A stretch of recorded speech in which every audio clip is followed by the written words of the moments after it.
하나님의 말씀입니다. 신약성경 로마서 3장 21절에서 마지막 절까지입니다. 이제는 율법 외에 하나님의 한 의가 나타났으니 율법과 선지자들에게 증거를 받은 것이라. 곧 예수 그리스도를 믿음으로 말미암아 모든 믿는 자에게 미치는 하나님의 의니 차별이 없느니라. 모든 사람이 죄를 범하였음에 하나님의 영광에 이르지 못하더니 그리스도 예수 안에 있는 속량으로 말미암아 하나님의 은혜로 값없이 의롭다 하심을 얻은 자 되었느니라. 이 예수를 하나님이 그의 피로써 믿음으로 말미암는 화목제물로 세우셨으니 이는 하나님께서 길이 참으시는 중에 전에 지은 죄를 간구하심으로 자기의 의로우심을 나타내려 하심이니 곧 이때 자기의 의로우심을 나타내사 자기도 의로우시며 또한 예수 믿는 자를 의롭다 하려 하심이라. 그런즉 자랑할 때가 어디냐? 있을 수가 없느니라. 무슨 법으로냐? 행위로냐? 아니라 오직 믿음의 법으로니라. 그러므로 사람이 의롭다 하심을 얻는 것은 율법의 행위에 있지 않고 믿음으로 되는 줄 우리가 인정하노라. 하나님은 다만 유대인의 하나님이시냐? 또한 이방인의 하나님은 아니시냐? 진실로 이방인의 하나님도 되시느니라. 할례자도 믿음으로 말미암아 또한 무할례자도 믿음으로 말미암아 의롭다 하실 하나님은 한 분이시니라. 그런즉 우리가 믿음으로 말미암아 율법을 파괴하느냐? 그럴 수 없느니라. 도리어 율법을 굳게 세우느니라. 아멘. 그동안 교회에 대하여 살펴보았습니다. 모두 오늘까지 13번의 시간을 갖는데 그 중에 마지막으로 그리스도의 은혜를 다루는 그 죄사함에 대해서 저희가 지금 살펴보고 있어요.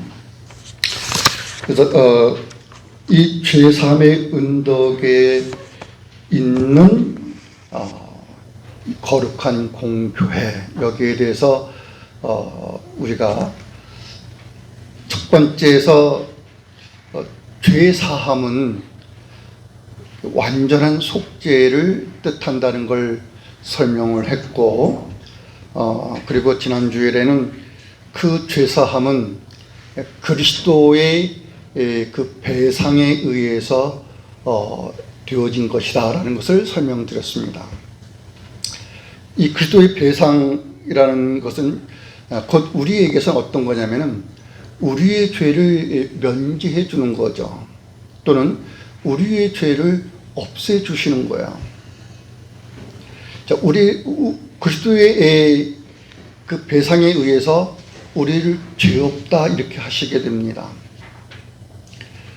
근데 이 죄사함이 우리에게 두 가지 유익을 주니, 첫째는 그리스도의 그 피로 말미암아서 우리의 죄를 완전히 기억하지 않으신다라는 것이 있고, 또 하나는 그리스도께로부터 오는 그 하나님의 의를 입음으로써 우리가 다시는 정죄받지 않고 심판에 이르지 않는 유익이 있다라는 것을 설명을 드렸습니다. 자, 오늘은 이제 이 죄사함의 믿음에 대해서, 죄사함에 있는 우리의 믿음에 대해서 설명함으로 이제 모든 시간을 마치려고 하는데, 여러분, 죄사함이 무엇이기에 그 죄에서 사함을 받아야 되는가라는 것을 먼저 생각해 보려고 합니다. 죄사함, 이 용어 자체는 우리가 죄 없이 함을 받는 거예요. 죄 없이 된 이 은혜로운 일들에 우리가 놓여 있는데 도대체 죄가 뭐냐 그 말이죠. 죄가 어느 글을 보았더니 이제 이렇게 설명을 했습니다. 죄라고 하는 것은 하나님을 믿지 않는 것이다. 또 예를 들었습니다. 너희가 하나님을 믿느냐? 차라리 내 주먹을 믿으라 라고 하는 것이 죄다. 그러면 그 다 맞는 말이죠. 하나님을 믿지 않는 것, 하나님이 어디 있느냐고 주먹을 들고 휘두르면서 차라리 내 주먹을 믿지. 자, 그러한 것 다 죄의 현상들이에요. 죄라고 한 것이 무엇인지를 볼 수 있는 것들이죠. 근데 지금 예를 든 그런 한 가지, 두 가지, 또 몇 가지라고 하는 것은 그야말로 몇 가지 예에 불과한 거예요. 몇 가지 예에 불과한 것.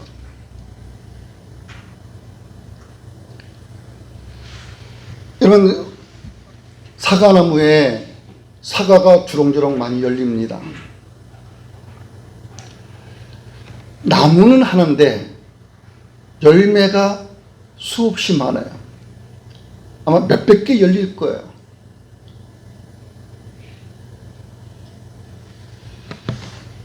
사람들이 보통 말하는 죄라고 하는 것은 죄라고 하는 그 나무에 열려진 죄의 갖가지 그 과일들 같은 것. 근데 그 과일이 사과라는 과일인데 모양이 또는 크기가 조금씩 다 다릅니다. 어떤 것은 색깔이 좀 더 진한 것도 있고, 어떤 것은 좀 더 그 모양이 둥그렇고 예쁜 것도 있고, 그에 비해서 어떤 것은 색깔이 좀 연하거나 또는 모양이 온전히 둥그런 것이 아니라 조금 모양이 좀 못생긴 것들도 있고, 또는 홈이 파져 있는 것도 있고, 매끈한 것도 있고. 그러나 그게 사과나무에 열리는 사과라고 하는 거예요.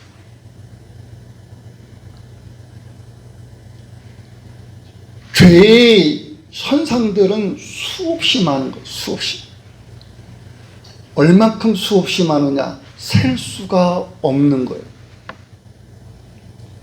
왜 셀 수가 없냐면은 사람의 이 육체라고 하는 이 몸에서 발생되어지는 모든 행위거든요.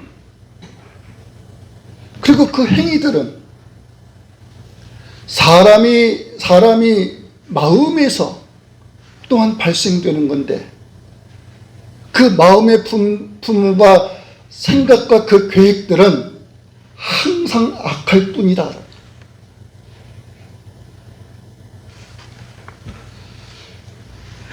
이사야서에서 하나님이 이사야를 선지자로 부르시고 그를 하나님의 백성에게 보내게 돼요.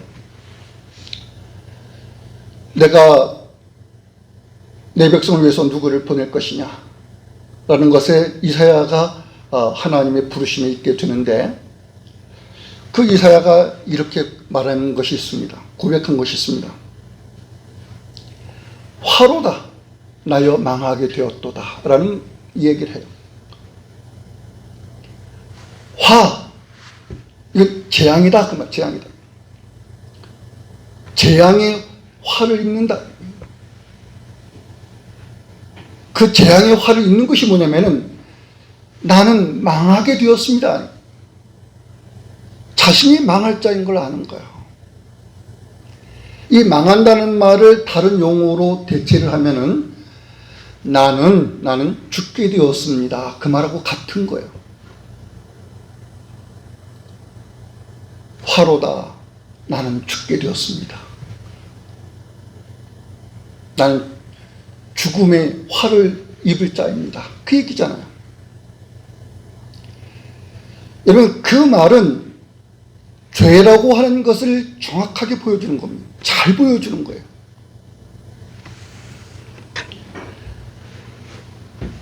과연 나는 망할 수밖에 없다고 하는, 나는 죽을 수밖에 없다고 하는 자신의 상태를 잘 알고 있는 것, 그것은 곧 죄라고 하는 것을 잘 알고 있는 것과 같은 거야. 그럼 죄값은 사망이라고. 사망 곧 죽음에서 죄라고 하는 것을 볼 수가 있는 거예요. 그러면 여기에 대한 구체적인 것들을 우리가 구약과 신약 성경을 통해서 수없이 제시가 돼요. 이것이 죄입니다. 망하게 됨에 있는 인간의 모습은 실상의 이런 겁니다라는 것을 창세기부터 요한계시록까지 보여주는 거예요. 그 중에서 몇 가지만 예를 들어서 설명해 보겠습니다. 하나님께서 사람을 지으시고 그 사람을 에덴이라고 불리는 동산에 두셨습니다. 그 동산에 사람을 두신 것은 이유가 있어서야. 거기에 각종 모든 것이 좋은 것이 다 있어요. 나무들이 푸르게 있고 온 땅이 푸르름으로 덮여 있고, 거기는 사람이 먹음에 있는 실과도 있고, 온 식물이 에덴이라는 동산을 푸르게 하고 아름다움으로 보여줘요. 근데 그 동산 중앙에 하나님이 두 가지 특성의 나무를 두셔서, 하나는 생명나무라고 하는 것이고 또 하나는 선악을 알게 하는 나무라고 하는 거예요. 하나님이 말씀하셨어요. 동산 중앙에 있는 모든 나무의 실과는 너희가 임으로 먹으라. 너희가 자유롭게 먹으라. 그러나 이 중앙에 내가 심어놓은 또는 세워놓은 선악을 알게 나무에 열리는 과실만큼은 먹지 마라. 이것을 먹으면 반드시 죽을 것이다. 이렇게 얘기하셨어요. 하나님께서 이것을 에덴 동산에 둔 사람하고 맺었어요. 그걸 언약이라고 해요. 약속이라고 해요. 하나님이 그 사람을 아담이라고 부르는데, 그리고 하와라고 부르는데, 그 아담과 하와를 에덴 동산에 두시고 아담과 말씀하신 거예요. 동산 중앙에 있는 모든 나무 실과는 네가 임으로 먹되 선악을 알게 나무의 과실만큼 먹지 마라. 먹으면 정령 죽을 것이다. 약속을 맺었어요. 그 약속은 신뢰라고 하는 것이 있는데 지킨다라는 거죠.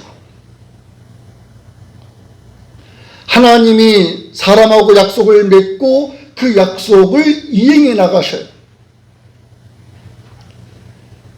그 약속의 이행은 사람에게 하나님이 이런 일을 해나가겠다고 하는 것을 알려주고 있는 거예요. 그럼 첫사람 아담이 알잖아요. 이것을 먹으면 안 된다. 이것을 먹지 마라. 금하셨다. 이것을 먹으면 반드시 죽을 것이라고 하는 하나님의 말씀이 실행이 될 것이다. 아담이 귀머거리로 들은 거 아닙니다. 눈이 먼 자로서 하나님이 세워놓은 그 선악을 나무의 과실이 어떤 건지 모르는 상태에 받는 거 아니라고요.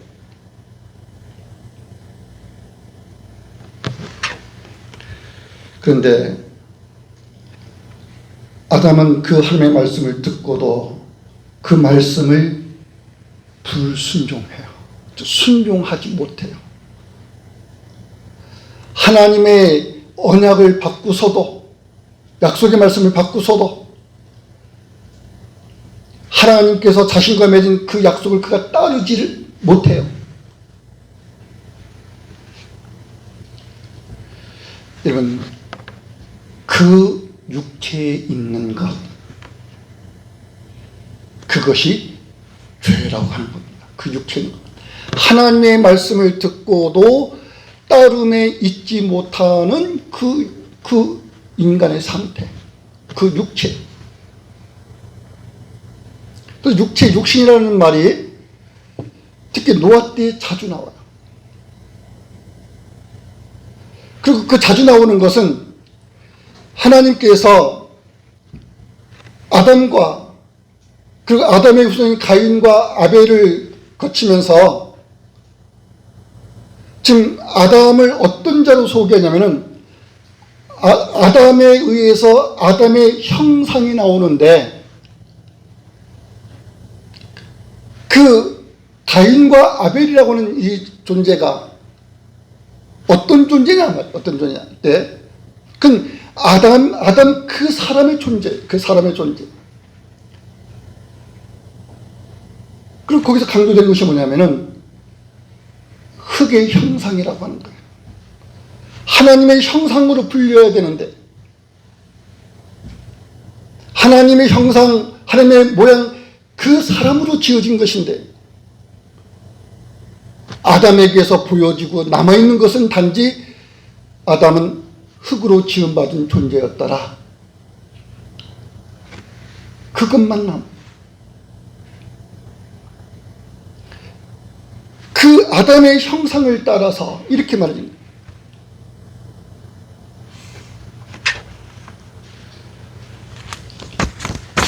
이것이 창세기에서 좀 아까 말씀드린 대로 여기 노아 때에 가게 되면은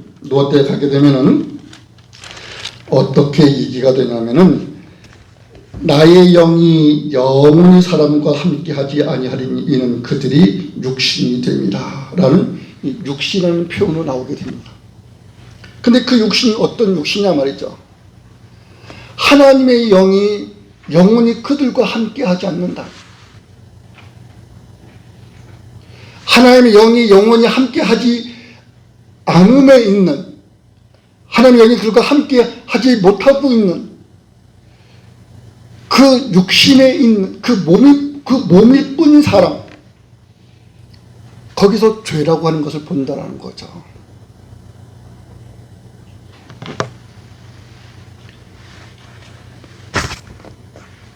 여호와께서 사람의 죄악이 세상에 가득함과 그의 마음으로 생각하고 하는 모든 게 항상 악할 뿐임을 보셨다. 죄악이 세상에 가득함으로 인해서 사람의 마음에 있는 것은 뭐냐면은 그들이 생각하는 모든 게 항상 악할 뿐이다. 그때 온 땅이 하나님 앞에 부패하여 포악함이 땅에 가득한데 땅에서 모든 혈육이 있는 자의 행위가 부패함이더라. 혈육이 있는 자의 행위가 부패하다. 혈육 있는 자는 포악하다. 이런 육체에 있는 자들을 하나님이 어떻게 하겠다고 하냐면 내가 그들을 멸절시키겠다 라고 하는 것에 대해서 홍수 심판이 말해지게 돼요.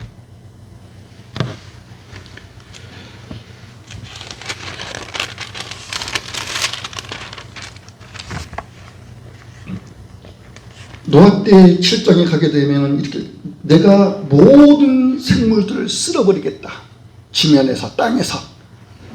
거기에는 사람도 그리고 그 사람과 함께하는 가축도 땅에 있는 모든 기는 것 공중에 날아다니는 새까지도 다 멸하겠다. 쓸어버리겠다.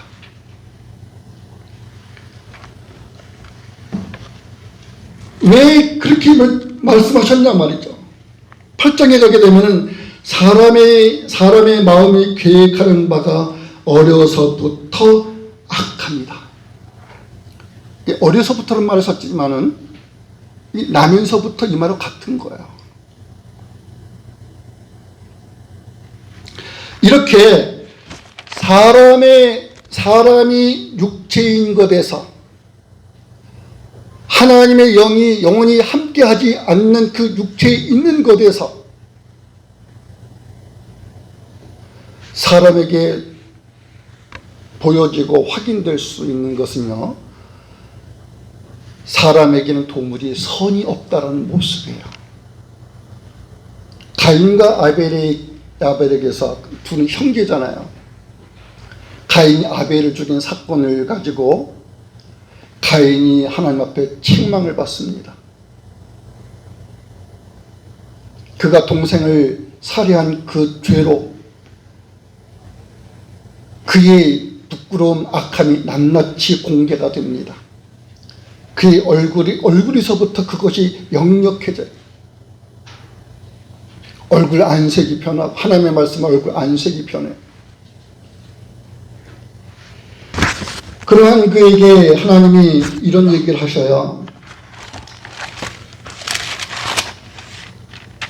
네가 선을 행하면 어찌 낯을 들지 못하겠느냐. 선을 행하지 아니하면 죄가 문에 엎드려 있느니라. 죄가 너를 원하나 너는 죄를 다스릴지니라. 이런 얘기를. 선을 행하면 네가 어찌 나에게 낯을 들지 못하겠느냐. 선을 행함이 없으니, 선이 없으니 지금 내게 낯을 들지 못하고 있는데, 선을 행하지 않는 그것이 곧 죄다. 그러면서 이 죄를 이렇게 표현했어요. 죄가 문에 엎드려져 있다. 그러면서 죄가 너를 원하나 너는 죄를 다스리라. 죄라고 하는 것을 문에 엎드려 있는 모습으로 표현을 했어요. 이것은 맹수가 문 앞에 바짝 엎드려 있는 모습을 떠올리게 하는 거야. 문이라는 말이 잘 이해가 안 되면 그냥 숲이라고 보시면 돼요. 덤불 숲에 맹수인 사자가 또는 호랑이가 숨어서 엎드려 있는 건데, 이건 왜 그러면 사냥감을 덮치기 위해서 엎드려 있는 거예요. 그게 토끼든지 노루든지 사슴이든지 또는 어떤 것이든지 자신의 먹잇감이라고 생각하는 것을 향하여 숨어서 틈만, 기회만 노려보는 거예요. 근데 그 기회가 생기면, 곧 문이 열리면 어떻게 하는 것이냐.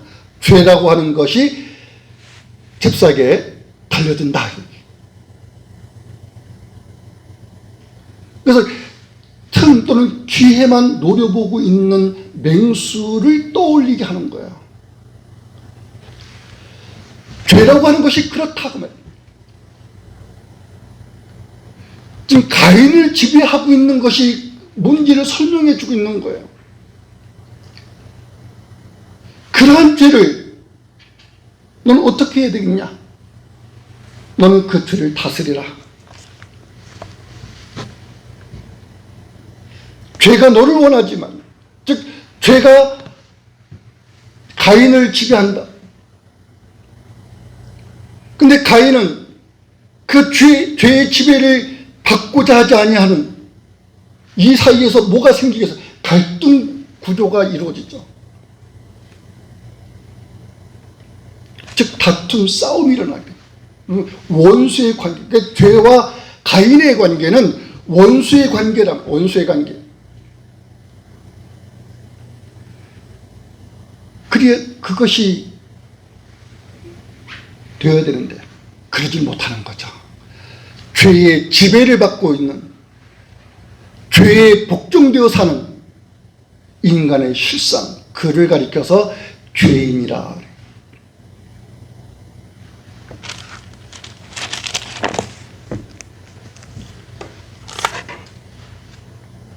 노아 홍수 때 노아 방주 사건을 노아의 곁에 있는, 주변에 있는 사람들이 보기도 하고 소식을 듣기도 해요. 노아와 그의 가족들이 방주를 짓더래, 배를 짓더래. 눈으로 본 사람이 있어요. 그거를 소식을 전하는 사람이 있어요. 그걸 듣는 사람들이 있어요. 말 한마디가 천리길을 간다는 거 아닙니까? 근데 그 노아가 방주를 건축하는 이 현장에 노아의 가족 외에, 노아와 그의 가족 외에 8명 외에, 전체 노아를 포함해서 8명, 그들 외에 누구도 가담하지 않아요. 노아 방주 사건은 하나님의 경고입니다. 하나님이 세상을 쓸어버리겠다고 하는, 단지 죄악의 관영뿐이 세상을 멸절시키겠다고 하는, 모든 살아 숨쉬는 것들은 그게 사람이든 가축이든 새이든 어떤 것이든지 다 죽이겠다고 하는 하나님의 경고인데, 그 경고를 보고 또는 듣고 하지만 하나님의 말씀을 따르지 않는 육체에 있어요. 그걸 죄라 그렇게 한 거예요.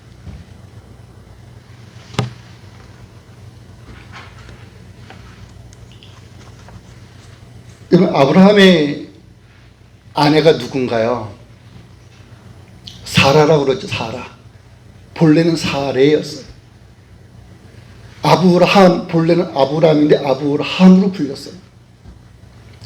자, 아브라함의 부인이 아내가 사라인데, 아브라함과 함께 하나님의 약속을 받았습니다.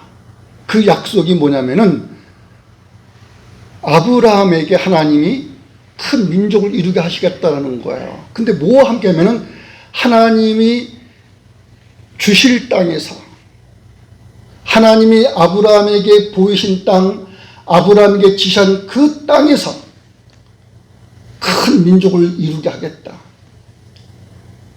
그럴 수 있기 위해서 뭐가 아브라함이면 자손이 주어지게 되죠. 즉 아들이 주어지게 되죠.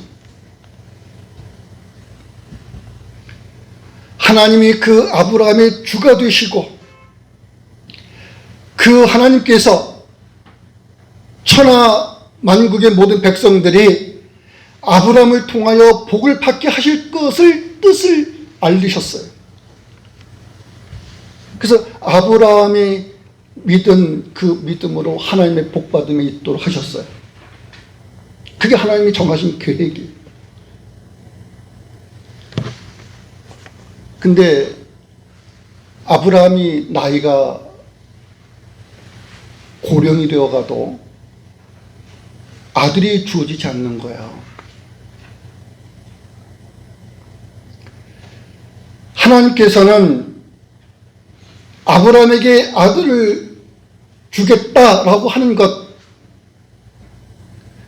그 자손을 통해서 하늘에 떠 있는 그 수많은 별들처럼, 바다 해변에 있는 수많은 그 모래알처럼 그렇게 셀 수 없이 많게 하겠다라고 하는 것이 하나님의 약속이에요. 그걸 누가 들었어요? 아브라함. 그리고 그 아브라함과 함께하는 아내. 근데 세월이 흘러가는데 아브라함이 자손이 없어요. 즉 사라 자신이 아들을 낳지 못해요. 그가 방법을 씁니다. 사라가 자신의 몸종인 하갈을 자신을 대신하게 해요. 즉 아브라함의 첩으로 주는 거예요. 자신의 몸종을. 그래서 아들을 낳게 해요. 하나님께서는 아브라함과 그의 아내 사라를 통하여 하나님이 큰 민족을 이루게 하겠다고 하신 것인데, 사라는 세월의 흐름 속에서 임의적으로 생각을 합니다. 자기 마음 멋대로 생각을 합니다. 아마도 하나님께서 이렇게 해서 뜻을 이루시려는가 보다 라고 하갈을 아브라함의 첩으로 주는 거예요. 후처로 주는 거예요. 이것을 훗날 신약에서는 뭐라고 해석을 하냐면은, 이걸 지금 종의 아들과 즉 하갈의 하갈의 아들은 종의 아들이라는 거예요. 사라에게 있는 아들은 자유자의 아들이고, 하갈의 아들, 종의 아들은 이건 땅에 속한 자의 모습이고, 사라에게 준 아들의 아들이냐, 이건 하늘에 속한 자의 모습이에요. 땅과 하늘에 속한 전혀 다른 아들입니다. 그리고 그 둘은 하나는 행위로냐, 또 하나는 믿음으로냐, 이거예요. 행위의 법으로 하나님이 아들을 주시는 거냐, 믿음의 법으로 아들을 주시는 거냐. 행위로냐? 아니다. 믿음으로다. 하나님이 주신 약속에 의해서, 약속을 따라 주시는 것이다.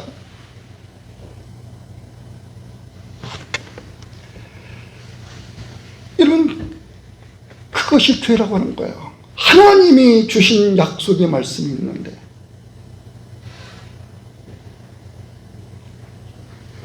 그 약속을 받음에도 불구하고 임의로 생각하고 자기 방법, 자기 방식대로 처리를 해나가요.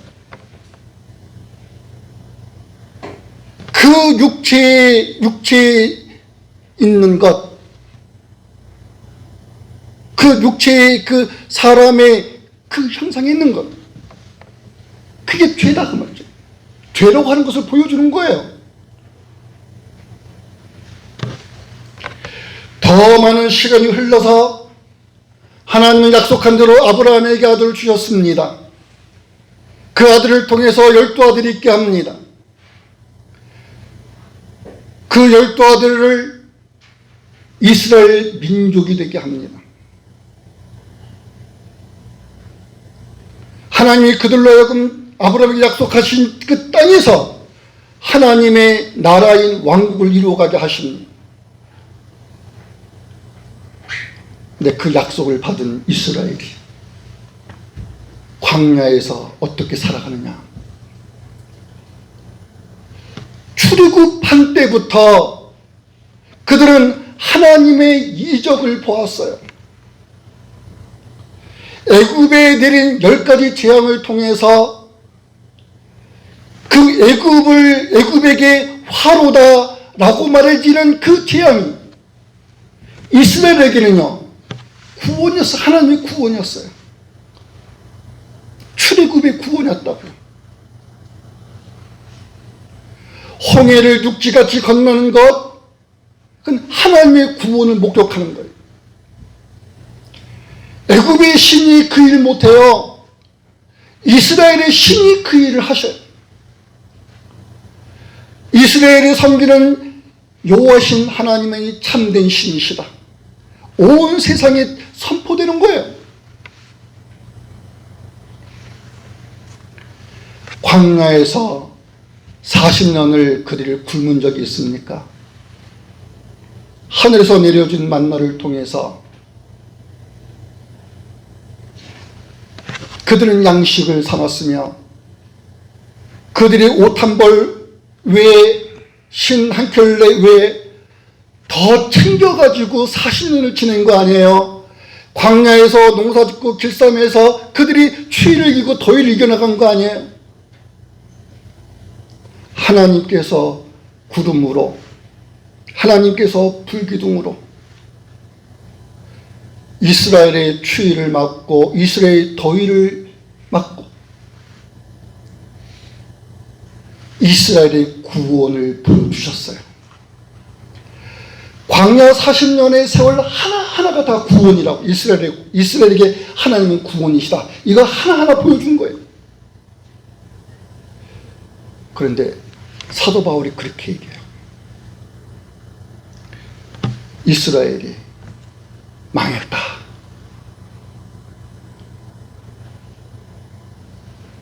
이사야가 말했던 화로다 나에 망하게 되었던 그 망함에 있었다.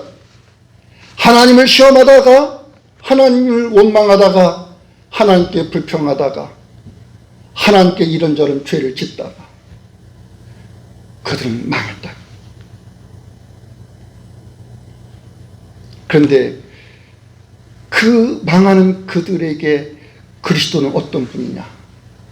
하나님이 약속한 메시아 그리스도는 어떤 분이시냐?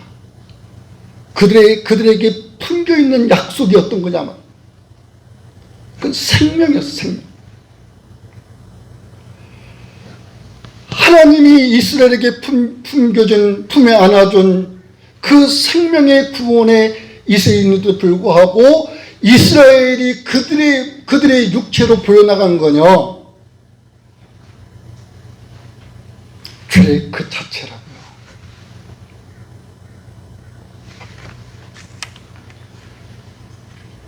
하나님의 구원을 눈으로 보면서도, 하나님의 구원의 능력을 같이 그들이 하고 있으면서도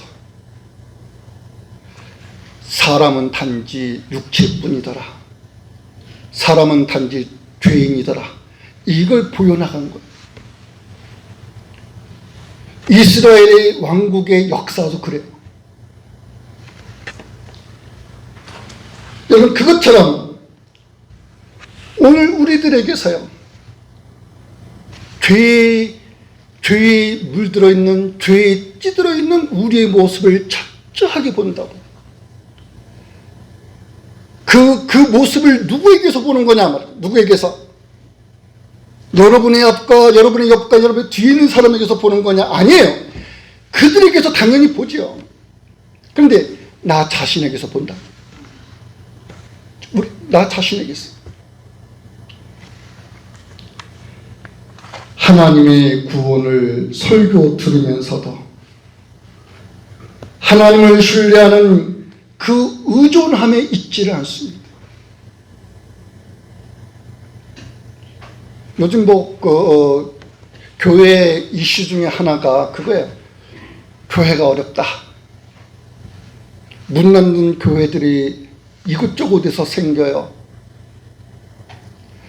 만약에 이제는 코로나가 안정이 됐어도 교회는 이전하고 현저하게 달라질 거라고 봐요.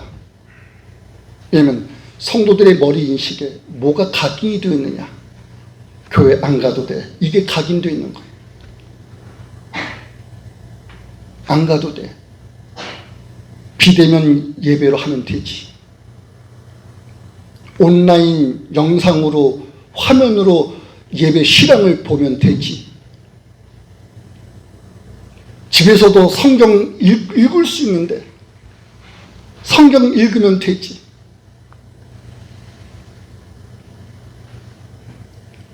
이게 각인이 됐어요. 얼마큼 생각에 바뀌었을 뿐만 아니라 몸소 깊이 각인이 되어 있는데 이게 관습 또는 관행이 되더라.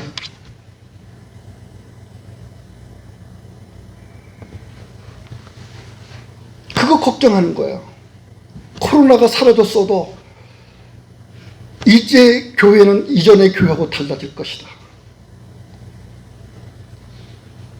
더 이상 교회가 그들이 믿음의 공동체라는 생각을 그들이 갖게 되지 않는다는 거예요.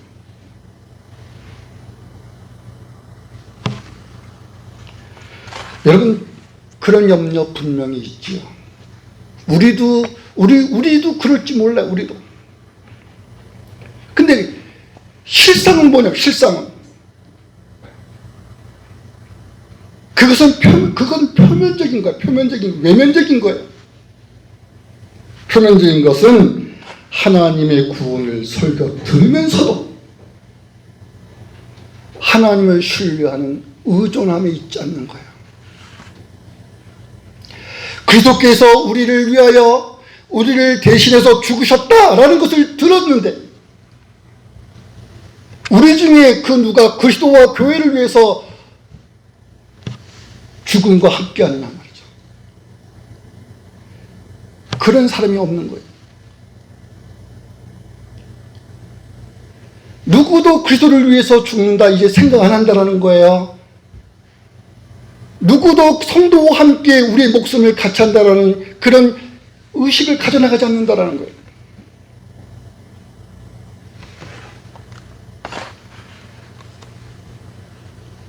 예수님의 죽음과 부활을 믿음으로 받고 있는 믿으면서도 예수님의 죽음을 믿는 거예요. 예수님의 부활을 믿는 거예요. 근데 그 예수님의 죽음과 내가 하나가 되어 있고, 그게 그리스도와의 연합이잖아요. 그리스도와의 연합, 그리스도와의 결합, 그리스도의 부활에 내가 결합이 되어 있고, 그래서 그리스도와 함께 나는 죄에 대해서 죽었을 뿐만 아니라 그리스도의 생명에 의해서, 그리스도의 그 생명에 의해서 하나님의 생명에 대하여 나는 살아있는 자가 되어 있는 것.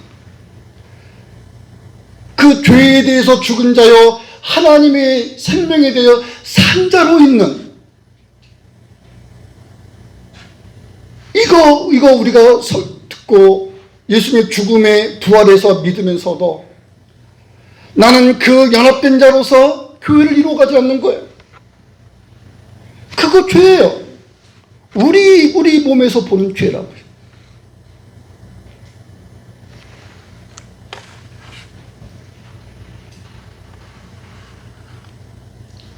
예수님이 죽음에 자신의 죽음을 갖지 않은 것. 바울은 그렇게 산 사람이 있다. 그렇게 산 사람이 있다는 것은 그렇게 산 사람 뒤에 우리가 쭉 달려 있어야 되는 거거든요.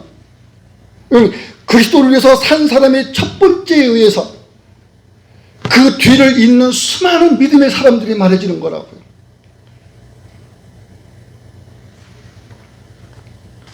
예수님의 죽음에 자신의 죽음을 같이 하고 예수님의 살으심에 자신의 생명을 같이 하고자 함에 있는 것. 그런데 그렇게 하지 않음에 있는 것을 뭐라고 하는, 죄라고 하는 거예요. 그렇게 하자는 그 단지 육체인 뿐인 자신.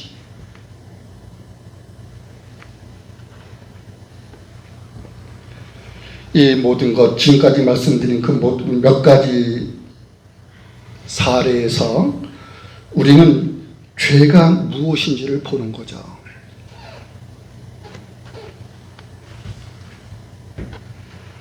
여러분, 종합하면요, 이걸 말해주는 겁니다. 바울이 갈라디아서에서 말해주고 있는 겁니다.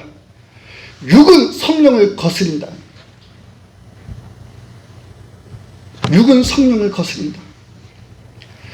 육신에서 나오는 생각은 성령에서 나오는 생각하고 반대다. 육신의 생각을 갖고 사는 사람은 성령으로 살아갈 사람의 그 생각하고 다르다. 우리는 성령의 생각으로 살아갈 자예요. 성령의 능력을 입어서 살 자예요. 즉 성령의 생각과 그 의지로 살아갈 자인데, 그 성령의 생각에 반비된 육신의 생각으로 살아 성령의 그 뜻과 그 거룩한 의지를 따르며 있지 않고 자신의 생각대로 자신의 의지대로 살아가. 믿음 생활을 그렇게 해. 그거 죄라.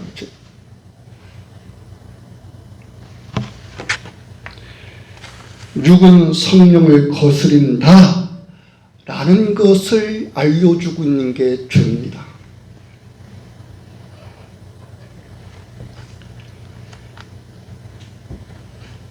여기에서 우리가 하나님의 그 힘에 의해서 일어나는 것이 뭐냐면은 회개라고 하는 거예요.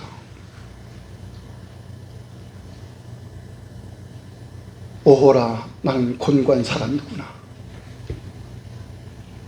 죄가 나를 지배하고 죄가 나를 멸망의 구렁텅이로 끌고 가려고 하지만 그거 아는 거예요. 내가 이렇게 약하구나. 내 육체가 이런 거구나. 그런데 내 안에 계신 성령께서는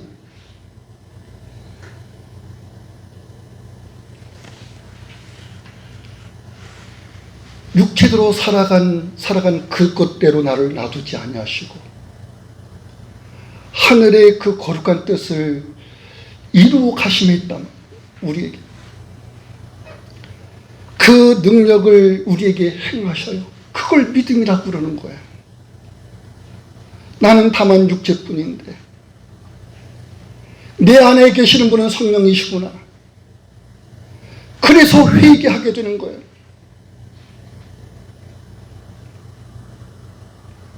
그리스도인과 비그리스도인의 차이가 그거예요. 회개가 있는 거냐, 회개가 없는 거냐. 마음의 완악함에 의해서 자신의 부끄러움을 알지 못하는 자. 우리는 자신의 부끄러움을 알아요. 그 부끄러움을 우리가 토로하게 돼요.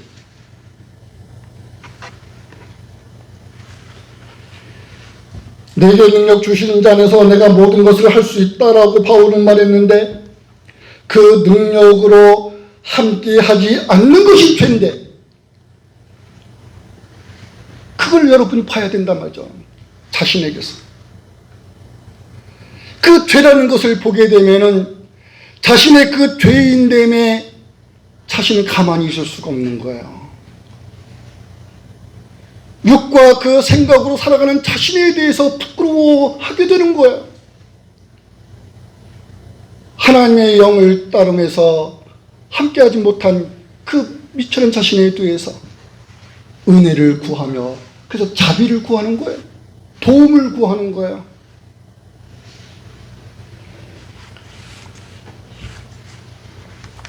여러분, 구원이라는 건요, 이렇게 얘기합니다. 그리스도를 믿는 거다. 맞습니다.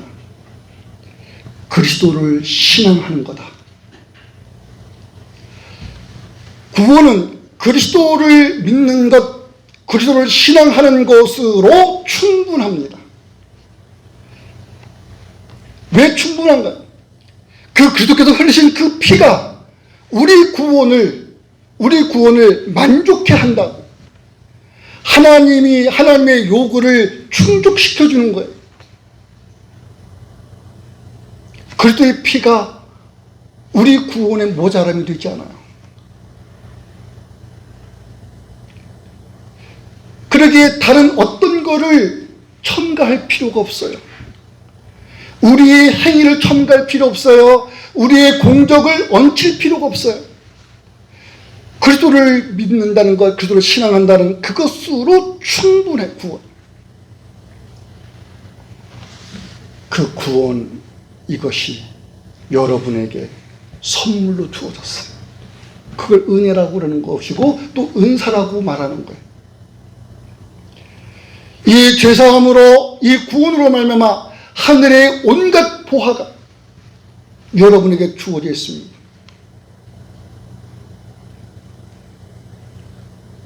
아들의 아버지가 여러분의 아버지셔요. 낭자의 영을 받았으므로 하나님을 아버지라 부를 수 있게 되었어요. 그리스도가 아버지께로부터, 아들이 아버지께로부터 받은 모든 영광, 그거 여러분의 영광이에요. 여러분들이 그리스도를 믿는다라는 것에는, 그리스도를 믿음으로 구원한다는 것은 바로 그러한 거예요. 자, 우리에게는 이것이 약속되어 있고, 그리스도의 피에 의해서 너희가 죄사함을 받을 거라고 하는 이것을 우리가 새 언약으로 받고 있고, 그러니 그리스도의 피에 의해서 여러분은 그것을 분명히 받음에 있습니다. 이것은 불변입니다. 시대에 의해서, 상황에 의해서 바뀌고 그러지 않아요. 다시 중세교회의 시대를 맞이하고 오늘날에 그보다 더 악한 시대를 맞이해도 하나님이 우리를 구원하시는 능력은 변함이 없으셔요.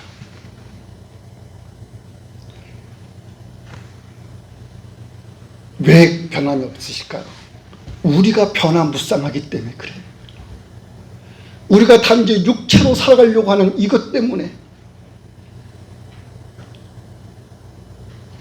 하나님은 변하시지 않는 분으로 확고하게 우리의 구원의 보증이 되어 주시고 있다고요. 그러한 여러분들, 죄사함의 은덕을 여러분이 설명을 들으면서 우리가 이 최선의 은덕에 있는 이 우리의 믿음이 뭔가를 여러분 살펴보시기 바랍니다. 하나님이 그리스도를 통해서 우리의 죄를 사해 주셨어요. 완전히 사해 주셨습니다. 그리스도께서 희생제물이 되셔서 우리가 치료할 죄값을 대신 치르셨습니다. 우리 죄의 배상이 되어 주셨어요. 우리를 죄에서 면제시켜 주셨어요. 우리의 죄에 대해서는 더 이상 기억하지 않으셔요. 기억할 죄가 우리에게 있게 하지 않으신다고요.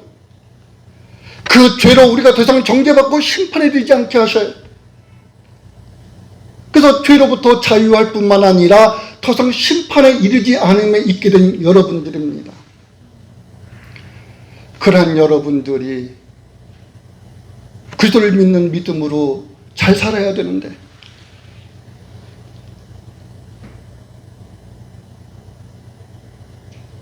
너무 게을러서 그러면 안 되죠. 성경에서 우리가 보는 우리의 모습은요, 싸우는 모습이에요. 전쟁 치는 모습이에요. 죄와 사탄과 더불어 싸우는 모습이라고요. 믿음의 선한 경쟁을 해나가는 모습이라고요. 하나님이 죄를 싫어하시니 우리는 죄를 기뻐할 수가 없습니다. 그게 우리 마음에서 일어나는 충돌인 거예요. 우리 육체는 죄를 좋아하래. 하나님의 뜻을 거역하려고 그래요. 우리가 그 싸움에서 승리해 나가야 되지 않습니까? 이겨나가야 되지 않습니까?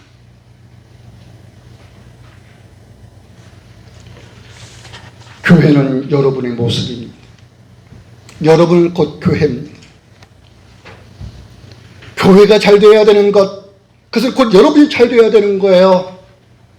여러분이 잘 되는 것은 곧 교회가 잘 됨에 있는 거예요. 무엇으로 잘 됨을 말하는가? 그리스도의 몸으로 온전케 됨이더라. 이거 아닙니까? 주 안에서 정말 잘 사시기 바라요. 기도하겠습니다. 주님 감사합니다. 주 예수도 안에서 우리를 두셨습니다. 그분 안에서 있는 이 은덕으로 말미암아 교회의 그 교회됨에 잘 서나갈 수 있도록 주님 도와주시옵소서. 예수님 이름으로 기도합니다. 아멘.